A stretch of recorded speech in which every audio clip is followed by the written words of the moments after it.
My guest today is Josh Carroll. Josh, how are you? I'm doing pretty well. How are you doing? I'm doing great. What do you do? I work for Wintellect. We're a training, consulting, debugging company, and we do a lot of work within the Microsoft stack, but we also do a lot of front-end web development as well as Xamarin. Okay. And you're doing a lot of JavaScript. At least you're talking a lot about JavaScript. Absolutely. For the past 4 years or so, a large portion of what I have been doing has been front-end web development and heavily focused on JavaScript frameworks, kind of Knockout to all the way up through Angular, and primarily my focus now is on Angular. Okay. I knew that because you're speaking at CodeStock. You did a couple of talks on Angular. So Angular is there's a lot of conversations right now about Angular 2.0, which hasn't even been released yet, right? So it's in beta now. It's right? alpha, actually. It's in early alpha alpha now. bits. And it's still got people up in arms a little bit, right? Yeah, absolutely. Mostly about compatibility. That there's there's some breaking changes from 1 to 2. Probably the best way to describe Angular 2 is a brand new framework, but it's inspired heavily by Angular 1.0. Interesting. Okay. And so there's a lot of concern about it. Obviously, there's a lot of FUD, fear, going uncertainty, and fear, doubt. uncertainty, and doubt out there. People saying things, like Angular killed my dog and broke up my marriage, and it causes cancer.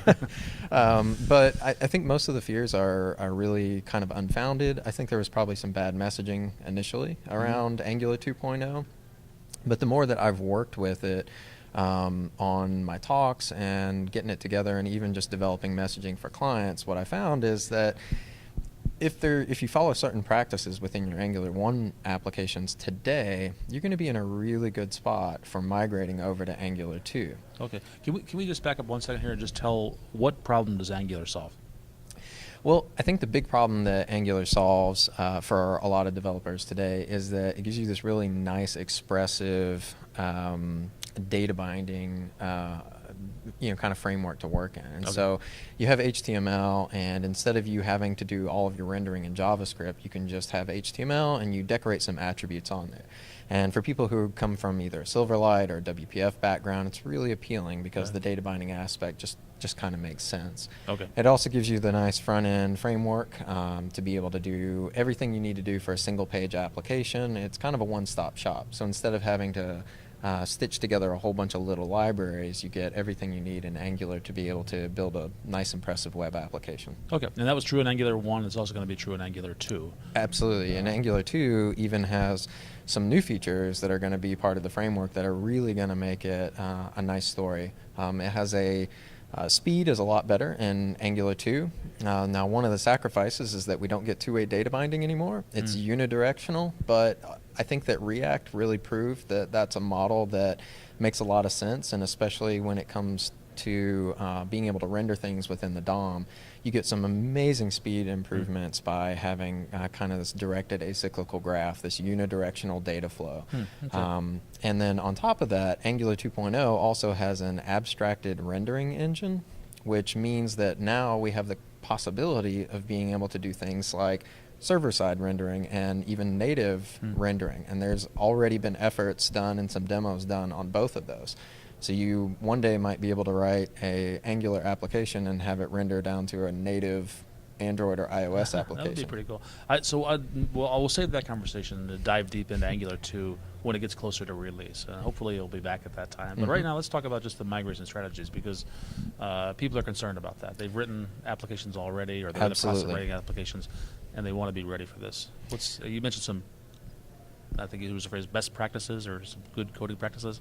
Yeah, what we really advise our clients to do now, and what I tell everybody to do, is probably the very first thing I tell everybody. If you're working, and this doesn't even apply to just Angular, is that you need to be writing ECMAScript 6 today.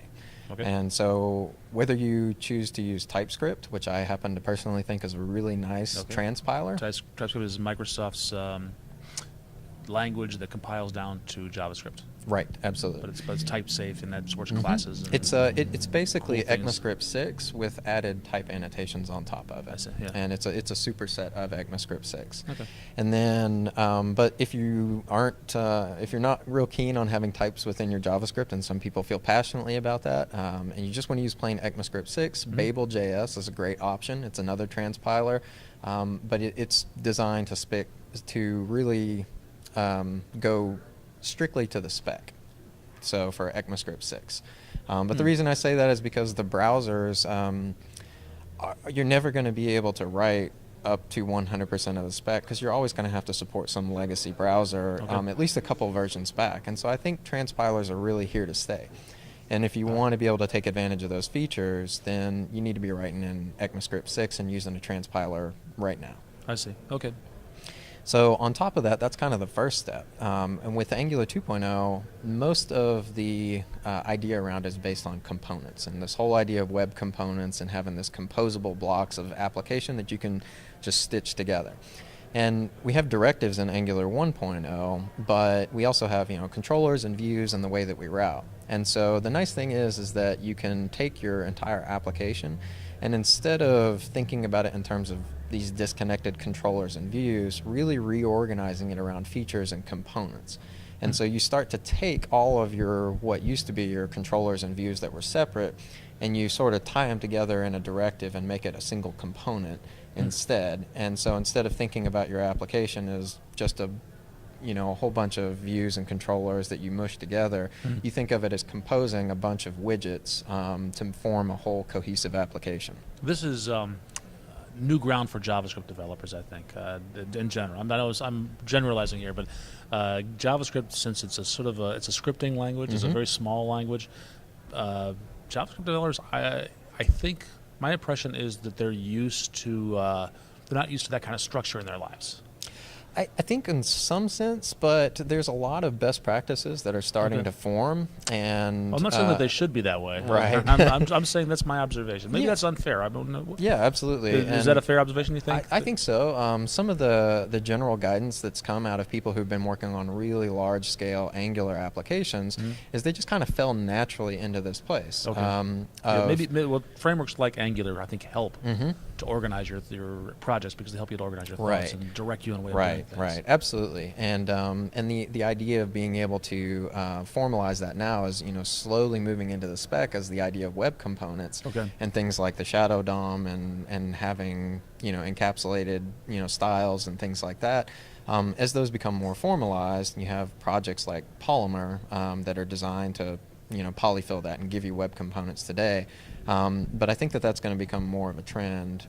Interestingly enough, you think about Internet Explorer, I think it was 4 or 5, actually had the ability to write custom tags and drop them in, and you could do these things. And so they're kind of ahead of their time in a little bit of a way. Yeah. And so now we're getting web components, which is that's about the time that Ajax was introduced. Right, as well. exactly. It came out in like IE4 or something like that.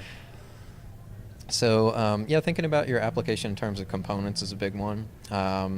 And then another big one that I like to tell people is it'd be great if you could start migrating over to using the new router, but the new router in Angular is not quite ready yet. The built-in router in Angular is very limited, and it kind of grew out of a much simpler time when you basically get a single place in the page that you can drop a view in, and so you have these really atomic routes, and they're very big. But there's other projects out there like UI Router. It's a third-party component that's open source that you can just drop in and use within Angular. So this is a JavaScript framework? It's a plug-in to Angular. It's an Angular module that you can plug in, and it allows you to have sibling routes and nested routes. And so it really takes that idea of composing your application together into these states in a much more granular fashion. And so now instead of me thinking about just having my navigation being just some HTML and maybe an inline controller, I can have a navigation component and it can be part of my route. Okay, so if we start using these plugins, then I can start at least thinking about the way that my application should be structured when Angular 2 comes out. Right, absolutely. And then probably lastly, I would say is that if you're using ECMAScript 6 and you're really writing your JavaScript in ECMAScript 6, then you can take advantage of using the new module system. So ECMAScript modules are terrible in JavaScript right now. You know, nobody ever thought that we were going to be building applications with, you know, just hundreds of files that we concatenate and minify together and send down to the browser. And the browser was just not designed, and JavaScript was not designed the same way that like we have in, you know, C and C# with linkers and compilers. Yeah, well, JavaScript was created in 25 minutes. Right, exactly. Back of a napkin, I think, is the legend. 10 Days by Brendan Eich is what it's supposedly. That's a pretty smart guy. Yeah, exactly. And but it was just, we never envisioned this idea of writing full applications in JavaScript. Well, the good news about ECMAScript 6 and beyond is that we're going to get a first-class module system in JavaScript now. But again, it doesn't exist in all but the most modern of browsers if you're running in Edge mode. So you need a polyfill for that. And there's a library out there define called... that word polyfill. Polyfill is a way of using JavaScript to sort of fill in the gaps within a browser, so that, say, if I want to use a native, you know, promises, but I don't have access to that because I'm running in IE 10, then you can use what's called a polyfill. And so what happens is that as an application developer, I just write my code as though that feature existed in the browser, and I let the polyfill handle patching the browser for me, so that I don't have to think about all the differences and incompatibilities within a browser. I see. And we call it, somebody call it graceful degradation. Yes, so that if the absolutely. browser doesn't have that feature, it may not work quite as well. It may be a little inefficient, or it may do things a different way, but at least it works. Right, absolutely. And the big benefit from a developer standpoint is, again, they don't have to think about, oh, am I running in, you know, IE9 or am I running in Chrome? They just write their code one way, and they let the polyfills handle. So the polyfill is that a JavaScript library? Yeah, there's several of them out there. It's kind of a generic term that was coined by a web developer named Remy Sharp, who's a big guy in the open source community and Node, and big on web development, and he kind of coined that phrase. And then several people got together, Paul Irish and from Google, and a bunch of other guys, Adi Osmai, and they put together this framework called Modernizer. And that actually shipped with Visual Studio. When you would do like new MVC project, Modernizer would just get dropped in there for you. And that gave you a way to be able to do HTML5 and CSS3, even though you might be running in IE 7 or 8. Right. Okay. And so using a polyfill for doing module importing within your browser. So there's several of them out there. The System.js is the one that Angular 2.0 happens to be using. Okay. And but there's plenty of others. There's Webpack and a bunch of other frameworks out there that basically give you the same thing. I see. But putting all of that together, and I would say strongly encourage people to look at TypeScript. Angular 2.0 is being written in TypeScript, but at the very least ECMAScript 6. And if you put all of that together, when you actually compare a component written in Angular 1, if you've written it in ECMAScript 6, and if you're using module imports, and if you componentize it, and then you look at the same thing in Angular 2, they're not that much different, actually. And even for my talks that I gave here, I actually wrote my Angular 2 talk first, and then I backported it to Angular 1. And it turned out it wasn't that hard. I see. If I want to learn more about this, where's a good place to go? That's a good question. Right now, a lot of the information for Angular 2 is sparse, and there's a small handful of people that are kind of talking about this. There's different videos that are out there. I try to blog when I can. Where's your blog? That's a funny story. So my blog is actually, I write some for the WinElect blog, and we have a dev center, but I also have a personal blog that's called TechnoFatty. Fatty like chubby? The 30-second version of that is that don't ever name anything on the internet that you don't expect to be permanent. I kind of the internet is written in I kind of put it out there as a joke almost, and then a guy linked back to it, and I was like, I guess I'm permanently techno-fatty at this point. So yeah, I kind of just embraced it from here and ran with it. But yeah, that's. And are you speaking a lot? I try to as much as I can. What's coming up for you? Actually, so far, nothing. You know, Okay. I've got 4 kids at home, and so I did Code Stock here, but I've got several other conferences that I've submitted to. Okay. So we'll see. You know, if I get accepted to those. Maybe our paths will cross in one of those. Yeah, absolutely. All right. Well, thank you very much. Thank you, David.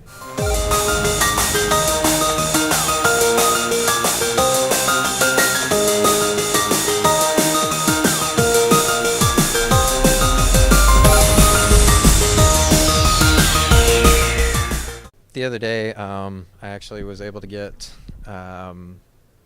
Skype for up on my Xbox, and had a lot of fun playing around with that as a technology, and get it up and running on my Xbox One and the Kinect. And so I travel for work sometimes, and I was away from home, and one night was able to pull up on my phone and have all of my crazy 4 kids running around talking to me. And it's kind of interesting to see how technology enables us to be able to connect with our friends and our family in that way. And but yeah, it's fun. Skype and being able to do sort of the FaceTime feels very futuristic to me, even though I know it's not that way anymore. But definitely a neat experience to be able to talk to my kids over my phone in video and have them running around the room all talking to me through the Xbox.